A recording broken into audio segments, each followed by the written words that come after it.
డిపోల్లో నిలిచిపోయిన బస్సులు, ఎక్కడికక్కడ నిరసనలు కొనసాగుతున్న తెలంగాణ బంద్ విజయవంతం.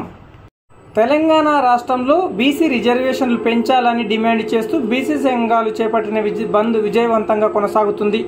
కాంగ్రెస్ సహా అన్ని పార్టీల మద్దతుతో బస్సులు డిపోలకే పరిమితమయ్యాయి. విద్యా సంస్థలు మూతపడ్డాయి. ఎమ్మెల్యేలు, మాజీ ఎమ్మెల్యేలు, నిరసనకారులు కార్యక్రమంలో పాల్గొన్నారు.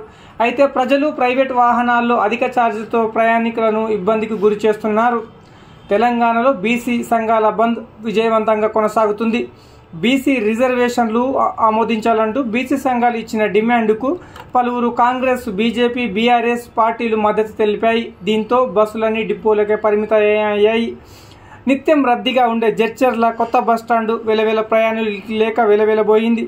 బస్టాండు ప్రాంగణమంతా నిర్మానుష్యంగా అయ్యింది.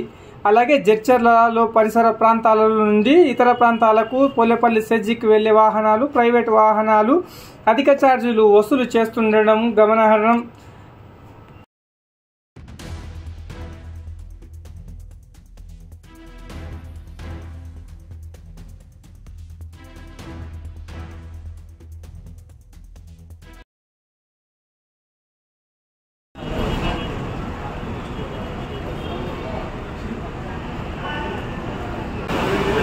బంద్ ప్రభావం ఎట్లుందా ఆంటీ?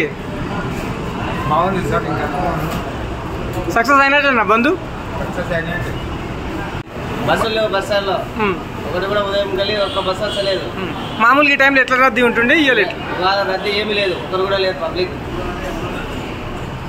ఉన్నాయా? ఏం లేవా? వెళ్ళలేరుగా ఉదయం నుంచి.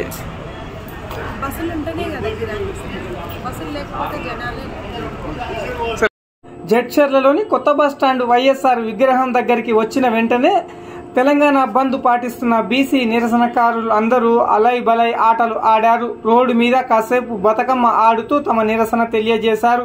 ఈ సందర్భంగా ఆ ప్రాంతంలో తీవ్ర ట్రాఫిక్ జామ్ అయింది. అక్కడే ఉన్న స్థానిక పోలీసులు వెంటనే ట్రాఫిక్ను క్రమబద్ధీకరించడంతో సమస్య తీరింది. ఇప్పుడు మీరు విజువల్లో చూస్తూ ఉన్నారు కదా, రోడ్డు పైన బొడ్డెమ్మ ఆడుతూ ఉన్న బీసీ సంఘాల నాయకులు.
ఆపు